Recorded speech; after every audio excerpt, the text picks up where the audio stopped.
Hello everyone, this is today's video about Variationist Sociolinguistics, which consists of Dian Mardia, Agristasia, Natasha Kalina, and me, David Ivanov. So, Variationist Sociolinguistics concerns about language variation in change, or LVC. So, this studies about language variation and language change, such as how to identify variation, what variation may mean to speakers and hearers, and also the language change itself.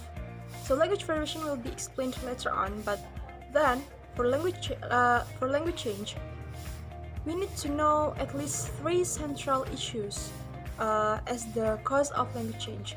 So there are actuation, transition, and embedding. So actuation, this is about the problems that trigger language change itself. So whenever there is a language change phenomenon, we need to know what problems that motivates this change.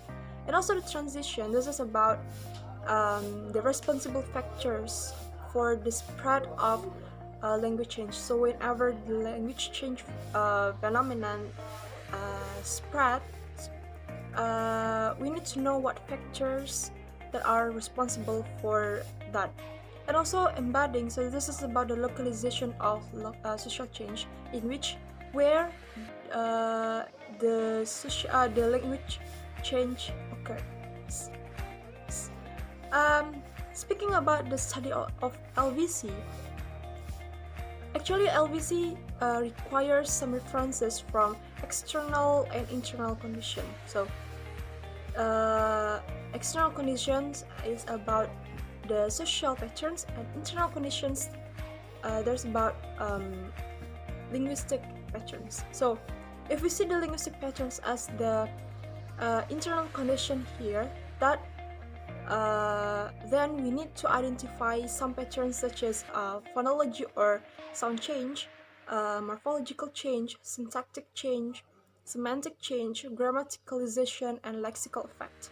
But then when we see social patterns as the external conditions, then factors that we need to notice, such as social class, sex or gender, age, the mass media, ethnicity and culture, and also mobility in space and in class, style and register, and so on.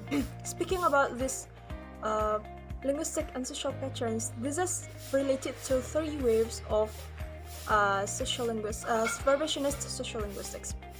So there are three waves of variationist sociolinguistics that study about the correlation between these patterns, and also the ethnographic information, and also how to identify the identity itself.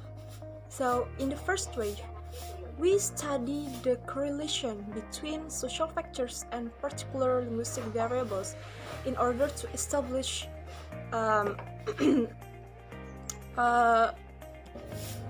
language obstacles and also social variation, and also to determine the reflection of language change. In the second wave, we study the ethnographic information. So this wave also focuses on the social factors, same as the first wave, but then the second wave, it focuses only on the narrow social factors, not in broad. So this is a little bit about ethnographically determined social variation, and such as cultural norms or such. But then the third wave, this is the time for us to identify the identity itself. So when we finish studying the correlation between social factors and linguistic variables, and also to look more about the narrow social factors, then we need to identify and establish the identity and performative reasons, just how speakers position themselves as social beings. So in other way, this is about to establish the social meanings of certain what is it, a certain condition. So it tends to see the linguistic practices used in this phenomenon. Hello, my name is Agristasia. I'm going to explain about the linguistic variable. So let's start. Linguistic variable is the item of linguistic which is identifiable. It becomes a new dimension of investigation of linguistic because the variation of linguistic is being an interest for linguists. Then, the important principle of analysis, the variance is countability, which means if variable can be defined as closed set of variance, then all of variance should be counted as well. Meanwhile, there are also some types of linguistic variables such as variable ng for running, and then h for hospital, t for better, and then for thin. There's also vowel T and D for test and told.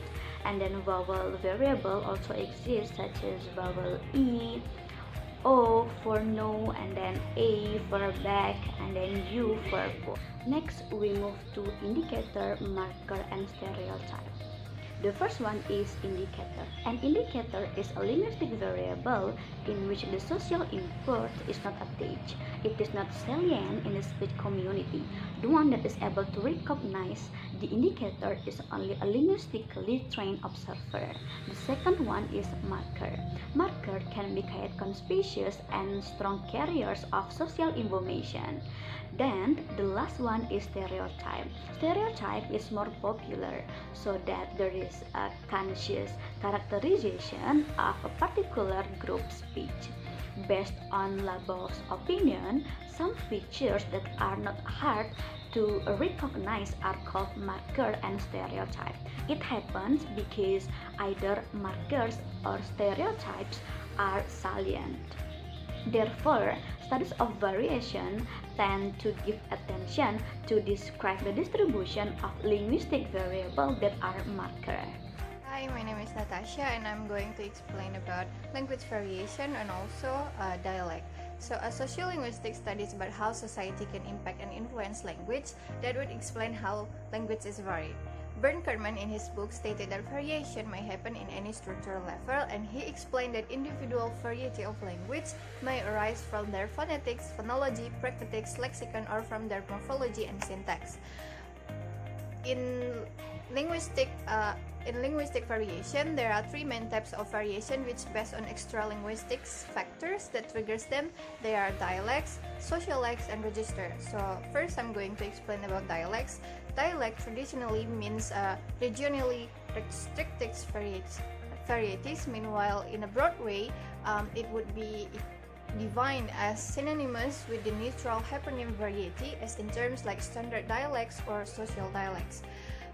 Social dialects or sociolects could be caused by socioeconomic status, education level, occupation, age, ethnicity, and also the gender of the speaker. In order to understand language variation itself in varieties of sociolinguistics, there are two aspects that are needed to look at. The first one is regional variation.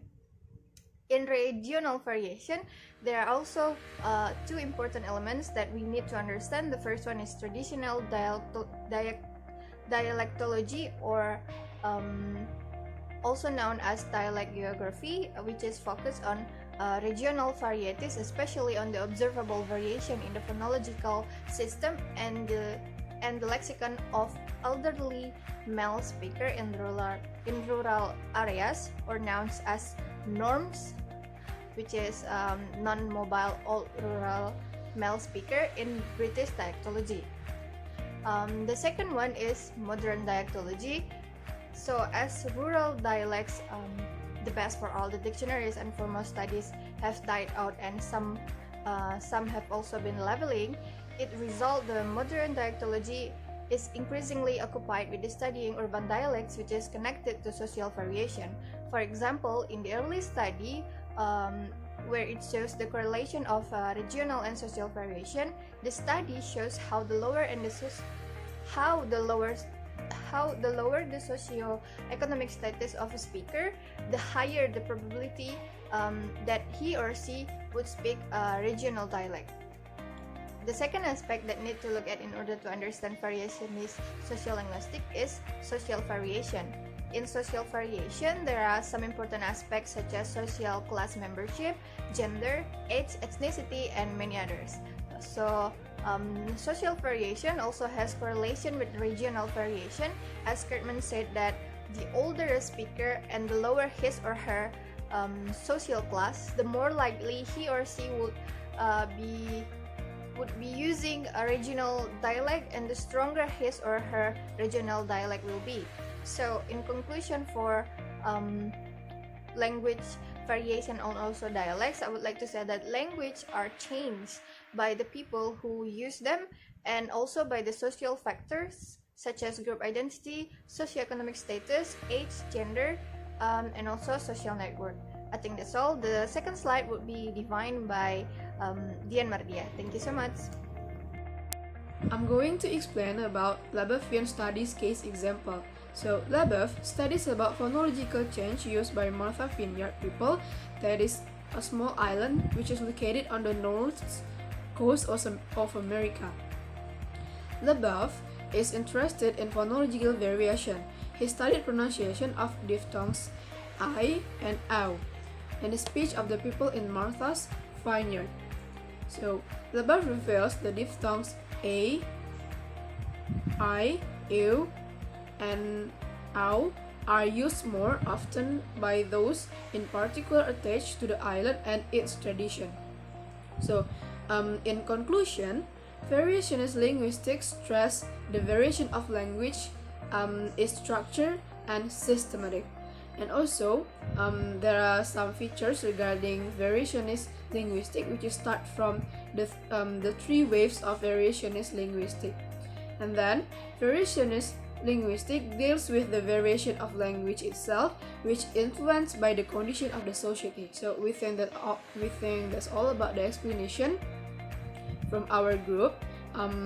We are sorry for the mistake, and thank you for the time. Thank you for watching, and wassalamualaikum warahmatullahi wabarakatuh.